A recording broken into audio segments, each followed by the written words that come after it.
Bonjour, bonjour. Bienvenue à vous.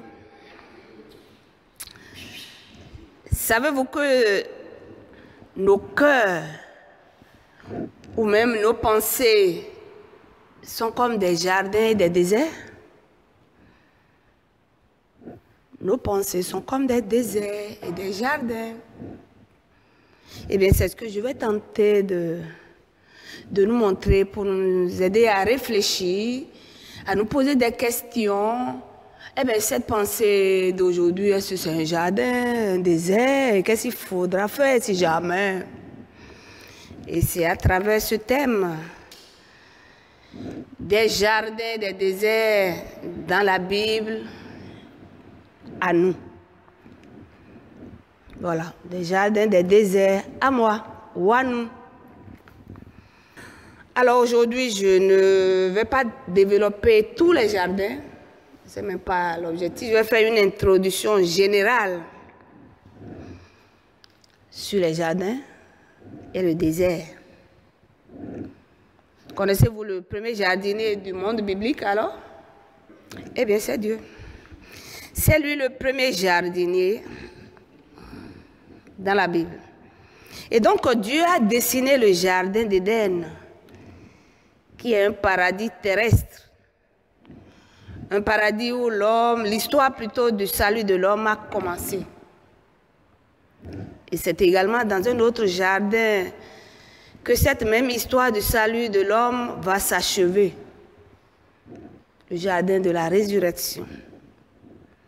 Et donc Dieu, le premier jardinier, a planté un peu partout des jardins. D'ailleurs, il nous invite à reproduire et ou à entretenir et garder ce qu'il nous a confié. Comme je le disais tantôt, c'est une introduction générale que je vais faire aujourd'hui. Le jardin, c'est un lieu clos, un espace cultivé, précieux, un espace sécurisé, souvent par une haie ou par un mur, avec une porte qui contrôle parfois l'accès. Donc le jardin n'est pas un espace sauvage. C'est également un lieu où il fait bon vivre, mais il n'est pas sans danger. Le jardin suppose aussi l'existence d'une existence humaine ou divine, et il faut qu'il y ait de l'eau. Or, l'eau est une denrée rare dans l'Ancien Orient.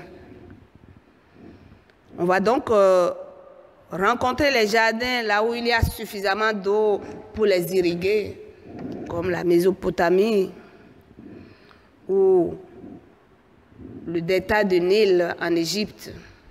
D'ailleurs, les Hébreux, dans le désert, se souviendront avec nostalgie de ces lieux de délices, comme nous le raconte Nombre 11, verset 5, je cite. Nous mangeons pour rien en Égypte les concombres, les pastèques, les poireaux, les oignons, l'ail, etc. Évidemment, l'arrosage du jardin demandait aussi un peu de travail, comme le rappelle aussi Deutéronome 11. Dieu le dit, le pays où tu entres pour en prendre possession n'est pas comme le pays d'Égypte, d'où vous êtes sortis. Tu faisais tes semailles et tu l'arrosais avec ton pied comme un jardin potager. Il y avait de l'eau, donc c'est rapide, quoi, alors qu'ici, il y aura un peu de travail. Tout le monde peut avoir son jardin. Le prophète Jérémie le dira même aux exilés de Babylone. Construisez des maisons et habitez-les, plantez des jardins et mangez-en des fruits. C'est dans Jérémie 29. Mais malgré tout ça, il y a le gros problème qui est celui de l'eau nécessaire à la végétation qui provient essentiellement de la pluie ou des sources et des citernes de stockage qui nécessitent des travaux d'aménagement coûteux. Et c'est le luxe des rois et les personnes aisées qui peuvent entretenir de grands jardins. D'ailleurs, Salomon le roi s'enorgueillira de son jardin et dira par exemple, j'ai fait grand, je me suis bâti des palais, je me suis planté des vignes, je me suis fait des jardins et des vergers et j'ai planté tous les arbres fruitiers. Je me suis fait des citernes pour arroser de leur eau les jeunes arbres de mes plantations. Ça, c'est dans Ecclésiaste 2. Dites-moi, avec quelle eau vous arrosez vos jardins? L'eau du robinet? Du puits? Des sources? Des nappes phréatiques? Je nous laisse répondre. Mais nous devons tous savoir que les raisons qui amènent le gouvernement à l'appel à la sobriété énergétique due entre autres à la guerre entre l'Ukraine et la Russie nous invitent de même à faire de même plutôt pour l'eau.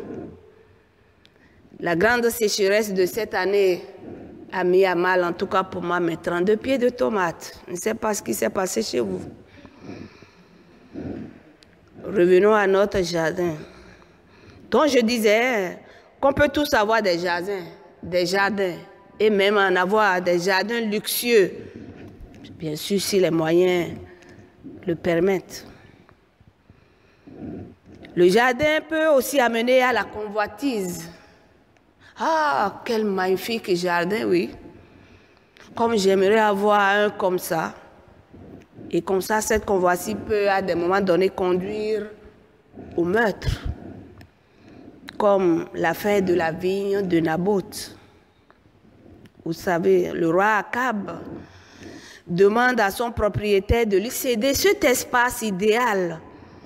Et Akab dit en effet à Naboth, cède-moi ta vigne pour qu'elle me serve de jardin potager, car elle est tout près de ma maison. Je te donnerai en échange une vigne meilleure, ou si tu préfères, je te donnerai l'argent qu'elle vaut. Ça, c'est dans 1 Roi 21. Et donc, face au refus de Naboth de céder sa vigne, l'épouse du roi s'arrangera pour faire tuer Naboth et ainsi le récupérer pour le compte de son époux. Donc, le jardin également peut conduire au meurtre. Le jardin peut servir également de dernière demeure, comme pour le roi Manassé et Amon enterrés dans leur jardin. Nous avons encore quelques cimetières privés, protestants et autres. Certes, ils sont plus nombreux de nos jours, mais on rencontre encore des propriétaires terriens qui continuent d'enterrer leur être cher dans leur beau jardin. Le jardin est par excellence aussi le lieu propice aux bonnes et aux mauvaises rencontres. Comme on avait dit il y a 2 ans, si je me rappelle bien, autour du puits. Des rencontres autour du puits. Si l'on désire conquérir donc le cœur de sa belle, quoi de mieux que de l'inviter dans son jardin ou d'aller la visiter dans le sien, comme en témoignent les amants du Cantique des Cantiques. Lève-toi, Akion, accours autant, soufflez sur mon jardin, qu'il distille des aromates, que mon bien-aimé entre dans son jardin et qu'il en goûte les fruits délicieux. Cantique 4. Voilà. Cantique, chaque fois quand on va évoquer le jardin, ça peut nous renvoyer toutes ces images. Quant au désert, il est tout, ou presque, le contraire du jardin.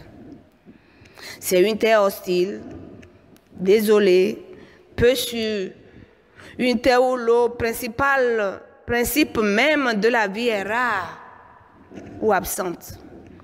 Vous savez, il y a 2 sortes de déserts. Il y a le désert où on subit les épreuves en accord avec Dieu d'une part, et celui où l'on subit des épreuves en conflit avec Dieu. Au total, les jardins comme les déserts font partie de notre vie. Ils sont comme nos pensées et nous sommes tous des jardiniers. Mais la question fondamentale qu'on peut se poser chaque jour est la suivante, il me semble.